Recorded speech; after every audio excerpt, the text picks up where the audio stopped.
Hello, vlog people! I hope you all had a wonderful Thanksgiving holiday and weekend with family and loved ones and friends, and that I hope you ate more than you ever thought you could possibly eat. I did. I have been for... It's like, I can't even tell you, I'm at an all-time weight high. It's scary. I'm afraid to look back at past vlogs and you can actually see the weight getting on. You haven't seen my ass. It's enormous. Anyway, okay, Ask Sam. I'm a visual artist and currently a student teacher. Does it ever sadden you that many people do not recognize the importance of arts education in the K-12 curriculum? Yes. Is there anything you can do personally, such as scholarships or support that you do personally to support music, arts, drama? Yeah, I have actually. I've done a fundraiser in my hometown for the school system in Sand Springs, in which I think we raised like over $100,000. Yes, during this Republican administration, they have cut all the arts programs. They've cut all the fine arts programs, and all those things have been now funded independently and privately. People don't have the money to do it, so all those arts programs are suffering. It is my opinion that a society and a culture and the evolution of that culture are based on the arts and the attention to the arts. Raising a generation in which people do not create or creatively express themselves is a it's backwards. It puts us backwards in time. I'm very saddened by this. I think that it will change when people get good and sick of it. For people to go to arts, to have arts in their schools, they're having to go to private schools. They're having to go to special arts schools. Everybody can't afford that. It is so important to have music and art and dance and theater and all those things in all schools. As it is important to have math programs and everything else. The one thing they never cut is sports. Ain't that the truth? Okay. Sam, have you ever performed in London's West End? Did the Life go over there like most Broadway shows do now? I think London would be an amazing city to perform in. I have performed in London. The Life did not go over there. I've never done a show over there. I've done concerts over there.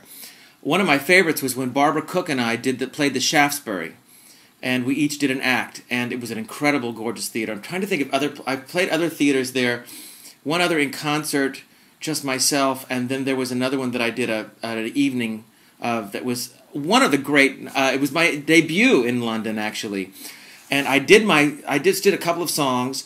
And my dressing room was very, very high, and I went backstage and up like 4 flights of stairs, and I sat down, and I was overwhelmed because the audience had been so great, and the producer ran up the stairs, and he said, come back, they're still applauding. It freaked me out. I went all the way back down, all the stairs, all the way down, and back onto the stage. It was like, and the next day, because, you know, London's kind of a small town, the next day the papers had like discovered this thing. It was a huge career highlight for me. And then in the following year, I went back and did a lot of TV specials. One time I did this TV special in Manchester, I think it was, and then I had to do a thing in London. The only way to make the thing was to do helicopter, so we flew by helicopter it was very dramatic. It was fun. I love London. I love performing in London. And you know what? They really love the theatrics of American singers and the intention of American singers. And we do musicals better. They do straight plays better, I think, a lot of the time, but we do musicals better. Okay, Sam, I've enjoyed your voice so much over the years. I'm really a songwriter, but when I sing, I tend to get operatic versus what I want to sound like. All kidding aside, what I want to sound like? You. Well, isn't that nice? No, you don't. You want to sound like you. All kidding aside, any recommendations on singing in the groove, on pitch, and all those swell high notes? Singing in the groove, you know, sometimes I have to focus on singing behind the groove. Because my approach is more French than American sometimes. I sing on top of the beat, and I have to focus on sitting back in it. High notes, it's all about placement. Listen to people you want to sing like. Figure out how they do that. I listen to, growing up, I learned to place my placement from listening in my face from listening to singers like Aretha Franklin. Barbra Streisand does it beautifully through her mask, as opposed to singers who sing out of the mouth. And I love a pure belt.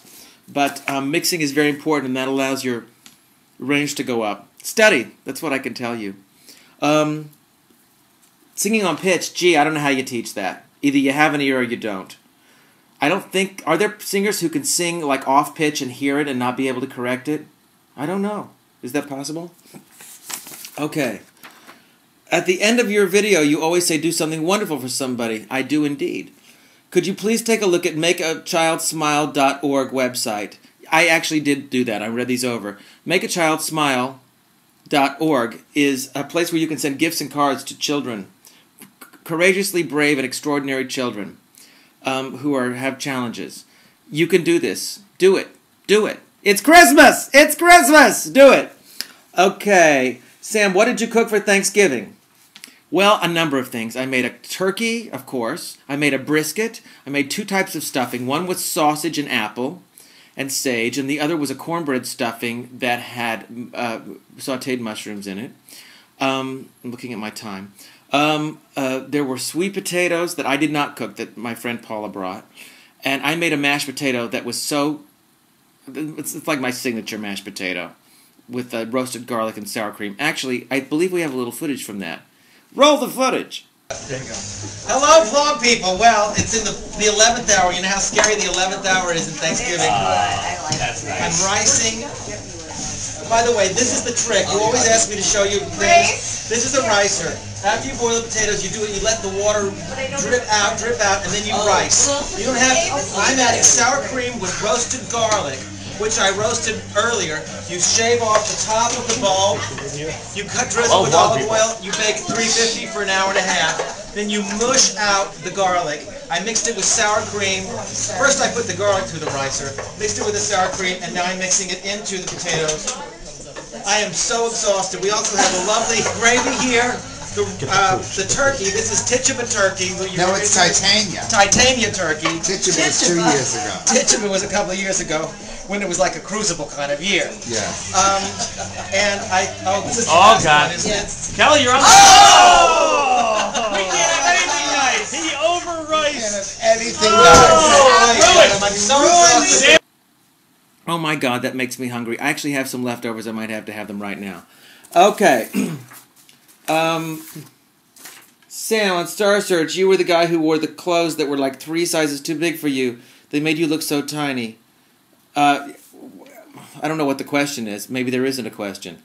I did do that, and it's because I had a fat complex. Now I could use clothes that are like 12 sizes too big for me, so I feel like I'm wearing a tent with just my head popping out and maybe a little shading. Yeah, I did. I was little, but I was very self-conscious about. Wait, so I did wear oversized clothes and secondhand clothes. Everything was secondhand. Anyway, that's it for now. Some of these questions I don't have time to get to, and some of them I'm simply not interested in answering, especially the sexual ones. Just really not any of your business.